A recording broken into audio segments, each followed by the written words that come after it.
അത് വളച്ചൊടിക്കാൻ ശ്രമിക്കരുത്. ഉള്ള കാര്യം ഞാൻ കറക്റ്റായിട്ട് പറഞ്ഞുതരാം.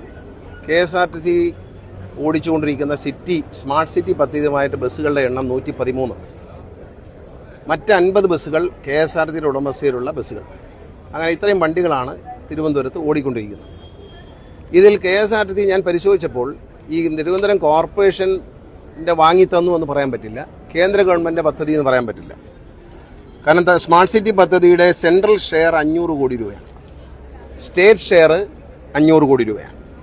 ട്രിവാൻഡ്രം കോർപ്പറേഷൻ്റെ വകയായി 135.7 കോടി രൂപയാണ് ചെലവഴിച്ചിരിക്കുന്നത്. അപ്പോൾ ട്രിവാൻഡ്രം കോർപ്പറേഷൻ്റെ പണം എന്ന് പറയുന്നതും സ്റ്റേറ്റ് ഷെയർ എന്ന് പറയുന്നതും സംസ്ഥാന ഖജനാവിൽ നിന്ന് പോകുന്നതാണ്.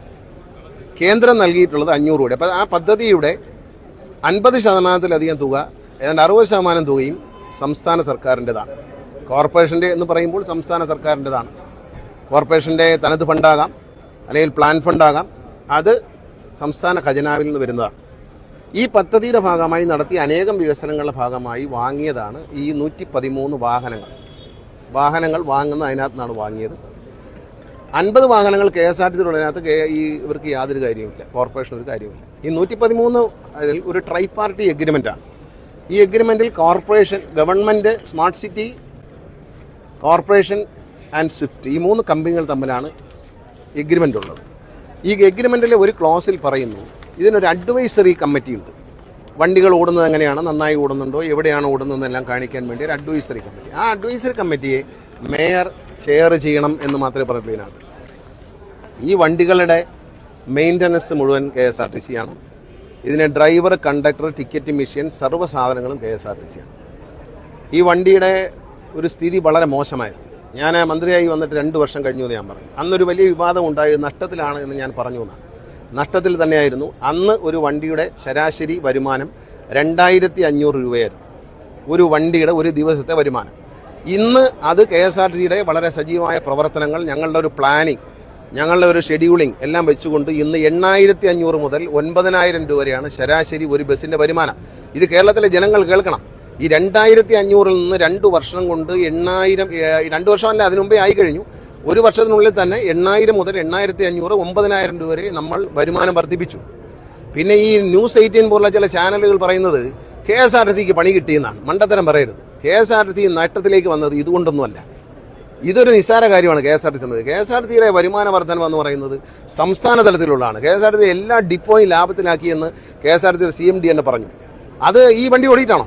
ഈ വണ്ടി തിരുവനന്തപുരത്തിന് പുറത്ത് ഓടുന്നില്ല, മറ്റ് ജില്ലകളിൽ ഓടുന്നുണ്ടെന്ന് അദ്ദേഹം, ബഹുമാനായ മേയർ പറഞ്ഞു കേട്ടു. ഞാൻ കണ്ടില്ല. പക്ഷേ ഒരു ജില്ലയിൽ ഓടുന്നില്ല, വേറൊരു ജില്ലയിൽ ഇത് ഓടിക്കാൻ പറ്റത്തില്ല. ഇതിന് ഭയങ്കര മെയിൻ്റനൻസ് ആണ്. ഇതിൻ്റെ ടയർ എന്ന് പറയുന്നത് സാധാരണ ഒരു സൂപ്പർ ഫാസ്റ്റിൻ്റെ ടയർ 40,000-45,000 കിലോമീറ്റർ പോയാൽ 60,000 കിലോമീറ്റർ വരെ പോകും. പക്ഷേ ഇതിൻ്റെ ടയർ 30,000 കടക്കില്ല. ഇത് ടയർ തേഞ്ഞ് പോയിക്കൊണ്ടിരിക്കുകയാണ്. ഇതിന് പ്രത്യേകിച്ച് മെയിൻ്റനൻസ് വലിയ പാടാണ്.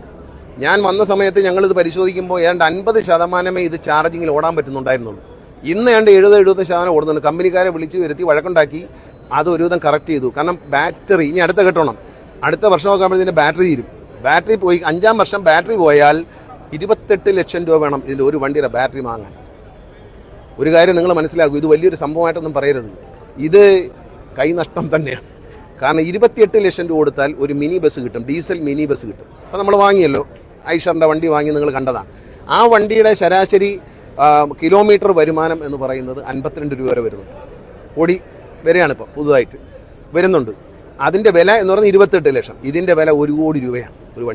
ഒരു വണ്ടിക്ക് 1 കോടി രൂപ. 5-ാം വർഷം ഈ വണ്ടിക്ക് 25 ലക്ഷം രൂപ, 28 ലക്ഷം രൂപയ്ക്ക് ബാറ്ററി വാങ്ങണം. ഇതെല്ലാം വളരെ വ്യക്തമായി കാണാം. സാങ്കേതികമായി അറിയാവുന്നവർക്ക് ഇത് മനസ്സിലാവും. ജനങ്ങൾ മനസ്സിലാകാത്ത ഭാഷയിൽ ഞാൻ സ്നേഹത്തോടെ പറയുകയാണ്.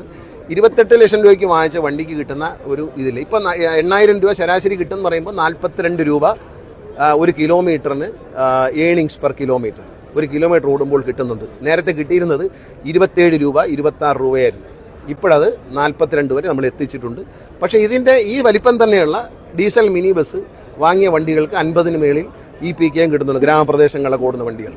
പിന്നെ നെടുമങ്ങാട് താമസിക്കുന്നവരെയും പോത്തൻകോട് താമസിക്കുന്നവരെയും ആറ്റിങ്ങൽ താമസിക്കുന്നവരെയും നെയ്യാറ്റിൻകര താമസിക്കുന്നവരെയും തിരുവനന്തപുരത്തേക്ക് കൊണ്ടുവരാൻ പറ്റില്ല, വണ്ടി കയറ്റൂല എന്ന് പറയാൻ കേരള സർക്കാരിന് കഴിയില്ല, ഞങ്ങളുടെ സർക്കാരിന് കഴിയില്ല, അത് ഞങ്ങൾ പറയില്ല. അതുകൊണ്ട് എനിക്ക് വളരെ ക്ലിയർ ആയിട്ട് പറയാം.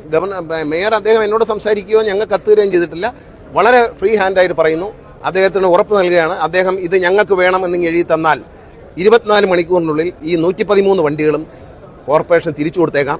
കോർപ്പറേഷൻ അത് കൊണ്ടുപോയി അവർക്ക് ഇഷ്ടമുള്ള സ്ഥലത്തിടാം. ഞങ്ങളുടെ ഡിപ്പോയിൽ നിന്ന് ഇടാൻ ഞങ്ങൾ പകരം 150 വണ്ടികൾ പുറത്തുനിന്ന് കൊണ്ടുവരും. വേറെ ഒന്നുമല്ല, ഈ ഗ്രാമപ്രദേശം പോത്തങ്കോട് എന്നുള്ളവർക്ക് കോർപ്പറേഷൻ എന്ന് പറയുന്ന ഒരു ഉദാഹരണം പറയാം.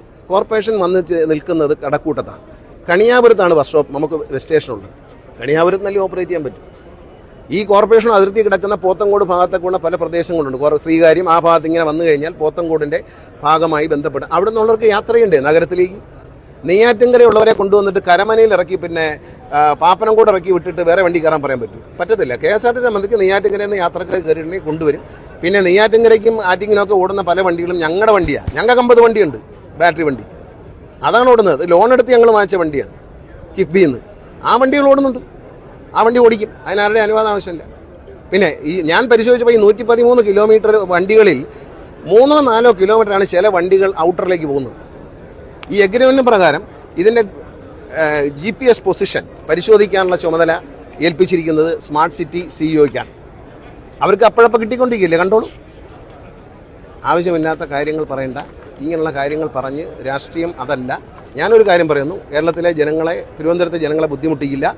എപ്പോഴാണോ കോർപ്പറേഷന് ഈ സാധനം ഞങ്ങൾ എടുക്കാം എന്ന് പറഞ്ഞൊരു കത്ത് CMDക്ക് കൊടുത്താൽ മതി. 24 അവേഴ്സിനുള്ളിൽ അവർ പറയുന്ന സ്ഥലത്ത് ഈ വണ്ടി ഇട്ട് കൊടുക്കും. പകരം 113 വണ്ടിക്ക് പകരം 150 വണ്ടി, അതിലധികം വണ്ടി ഞാൻ സർക്കാരിൻ്റെ ഭാഗത്ത് നിന്ന് ഞങ്ങൾ ഈ കേരളത്തിലെ തിരുവനന്തപുരത്തെ ജനങ്ങൾക്കും യാത്രക്കാർക്കും ഉറപ്പ് നൽകുന്നു. പറഞ്ഞാൽ 24 മണിക്കൂർ പറഞ്ഞാൽ 24 മണിക്കൂറിൽ ഈ 150 വണ്ടിയും സിറ്റിയിലുണ്ടായിരിക്കും, ഓടിയിരിക്കും. അത് സിറ്റിക്ക് പുറത്തുനിന്ന് ഓടിക്കും, നെടുമങ്ങാടെന്ന് ഓടിക്കും. നെടുമങ്ങാടെന്നുള്ളൊരു തിരുവനന്തപുരത്ത് വരണ്ടേ, നെയ്യാറ്റിൻകരയുള്ളൊരു തിരുവനന്തപുരത്ത് വരണ്ടേ, ബാലരാമപുരത്തുള്ളൊരു തിരുവനന്തപുരത്ത് വരണ്ടേ. അപ്പം അങ്ങനെ ഒരു പ്രദേശത്ത് മാത്രം ഓടിക്കുക. എഗ്രിമെൻറ്റിലും പറഞ്ഞിട്ടുണ്ട്, പീക്ക് അവേഴ്സിൽ സിറ്റിക്കകത്ത് മാക്സിമം ഓടിയതിനു ശേഷം സബർബനിലുള്ള യാത്രക്കാരെ കൂടി സിറ്റിയിലേക്ക് കൊണ്ടുവരണം എന്ന് എഗ്രിമെൻറ്റ് പറഞ്ഞിട്ടുണ്ട്. ഇതൊക്കെ അദ്ദേഹത്തെ ആരോ തെറ്റിദ്ധരിപ്പിച്ചാണ്. വായിച്ചു നോക്കുക, പഠിക്കുക, പഠിച്ചിട്ട് മറുപടി പറയുക. ഞാൻ പറഞ്ഞില്ല, എന്നിട്ടും നിർത്തിയില്ലെങ്കിൽ വളരെ സന്തോഷത്തോടുകൂടി വണ്ടി തിരിച്ചു കൊടുക്കാൻ KSRTC തയ്യാറാണ്. CMDക്ക് എന്നെപ്പോലും കാണണ്ട, CMDക്ക് ഒരു കത്ത് കൊടുത്തോളൂ. 24 അവേഴ്സിനുള്ളിൽ വണ്ടി നിങ്ങൾ പറയുന്ന സ്ഥലത്ത് പാർക്ക് ചെയ്ത് തരും. ഡ്രൈവർ ഞങ്ങളതാണ്, കണ്ടക്ടർ ഞങ്ങളതാണ്, ടിക്കറ്റ് മെഷീൻ ഞങ്ങളതാണ്, വർക്ക്ഷോപ്പ് ഞങ്ങളതാണ്, എല്ലാം ഞങ്ങളതാണ്. ഞങ്ങൾ വേറെ വണ്ടി ഇറക്കും. അതൊക്കെ അവരുടെ കാര്യം, എനിക്കറിഞ്ഞൂടാ. അവർക്ക് അതിന് കഴിവുണ്ടെങ്കിൽ അവർ നടത്താം. ഞാൻ ആരുടെയും കഴിവിനെ കുറച്ച് കാണുന്നില്ല. നമ്മൾക്ക് വേണ്ടാന്നുള്ളതാണ്. നമുക്ക് ഇതുകൊണ്ടാണ് KSRTC ജീവിക്കുന്നതെന്ന് ന്യൂസ് 18 പോലുള്ള ചാനലുകൾ വ്യാജ പ്രചരണം നടത്തരുത്. KSRTCയുടെ ലാഭം ഇവിടെയല്ല. KSRTCയിൽ ഉണ്ടായിക്കൊണ്ട നേട്ടം എന്ന് പറയുന്ന കേരളം മുഴുവനാണ്. ആര്യങ്കാവ് ഡിപ്പോ അടക്കമുള്ള കൊച്ചു ഡിപ്പോകൾ പോലും ലാഭത്തിലാക്കിയ KSRTC ജീവനക്കാരുടെയും ജനങ്ങളുടെയും വിജയമാണത്. അല്ലാതെ ഇതുകൊണ്ടെന്തോ KSRTCക്ക് ഒരു പണി കിട്ടി, ഒരു പണിയില്ല. എടുത്തോ, അടുത്ത വണ്ടി 113 വരെ 150 വണ്ടി ഞാൻ തിരുവനന്തപുരത്തെ ജനങ്ങൾക്ക് ഓഫർ ചെയ്യുന്നു. പറഞ്ഞാൽ ചെയ്തിരിക്കും, ഒരു സംശയമോ കാര്യത്തില്ല. വേണമെങ്കിൽ എടുത്തു. അല്ല, ലോക്യത്തിലാണെങ്കിൽ ലോക്യത്തിൽ. നമ്മൾ ഓടിക്കുന്നതിന് ഒരു വിരോധമില്ല. ഇങ്ങനെ പോകട്ടെ, ഇങ്ങനെ പോകണമെന്നാണ് എൻ്റെ ആഗ്രഹം. ഞങ്ങൾ ആഗ്രഹിക്കുന്നത് അങ്ങനെ തന്നെയാണ്. ഇത് ഡെമോക്രസിയാണ്. അപ്പം അദ്ദേഹത്തിനെ ആരെങ്കിലും തെറ്റിദ്ധരിപ്പിച്ചിട്ടുണ്ടെങ്കിൽ അദ്ദേഹം കാര്യം മനസ്സിലാക്കുക. എന്നോട് അദ്ദേഹത്തിന് സംസാരിക്കാമായിരുന്നല്ലോ. എന്നെ വിളിച്ചിരുന്നെങ്കിൽ ഞാൻ ഫോൺ എടുക്കുമായിരുന്നല്ലോ. എന്നെ ആരും വിളിച്ചിട്ടില്ല. ഞാൻ സത്യത്തിൽ മാധ്യമങ്ങളിൽ കണ്ടു, ഞാൻ നേരിട്ട് കണ്ടതുമില്ല. പിന്നീട് നിങ്ങൾ പറഞ്ഞതിന് ശേഷം പലരും പറഞ്ഞപ്പോൾ ഞാൻ യൂട്യൂബിൽ കയറിയിട്ട് നോക്കി മനസ്സിലാക്കുകയായിരുന്നു. അദ്ദേഹത്തെ ആരോ തെറ്റിദ്ധരിപ്പിച്ചതാണ്. അങ്ങനെ ഒരു പരിപാടി പിന്നെ അത് വിജയിപ്പിക്കാം എന്നൊക്കെ കോൺഫിഡൻസ് ഉണ്ടെങ്കിൽ എടുത്തോട്ടെ. നമ്മൾ റെഡിയാണ്. ഇതിൽ കൂടുതൽ എന്താ പറയാൻ പറ്റുന്നത്? എടുത്തോളൂ. 113 വണ്ടി 24 മണിക്കൂറിനാണ് തിരിച്ചു തരാം. അവിടെ ഏൽപ്പിച്ചേക്കാം. എവിടെയാണെന്ന് പറയണം. പക്ഷേ ഇവിടെ നമ്മുടെ സ്ഥലത്തൊന്നും കൊണ്ടിടാനൊക്കത്തില്ല. ഞങ്ങളുടെ സ്ഥലത്ത് ഞങ്ങളുടെ വണ്ടി വരും. കാരണം 250 വണ്ടി വരെയല്ലേ. അവർക്ക് പ്രൈവറ്റ് ബസ് ഓടുന്നതൊക്കെ ഓടാൻ കുഴപ്പമൊന്നുമില്ല. അതൊന്നും കുഴപ്പമില്ല. അതിലൊന്നും ഒരു വിരോധമില്ല. പക്ഷെ അത് ആവശ്യമില്ലാത്ത കാര്യങ്ങൾ, ഇപ്പം നോർമലി സ്മൂത്തായി പോയിക്കൊണ്ടിരിക്കുന്ന കാര്യങ്ങളെ അലങ്കോലപ്പെടുത്തുന്നത് ഒരു ഭരണ സംവിധാനത്തിൽ, ഡെമോക്രസിയിൽ നല്ലതല്ല എന്ന് മാത്രം ഒരു ജ്യേഷ്ഠ സഹോദരനെ പോലെ ഒരു ഉപദേശം. അത്രയും. അപ്പോൾ നമുക്കൊരു പ്രശ്നമല്ല കേട്ടോ. KSRTC ഇതുകൊണ്ടാണ് ജീവിക്കുന്നത് ആരും പ്രചരിപ്പിക്കരുത്. KSRTC ഇതുകൊണ്ടല്ല ജീവിക്കുന്നത്. ശരിയാണ്. Okay, thank you.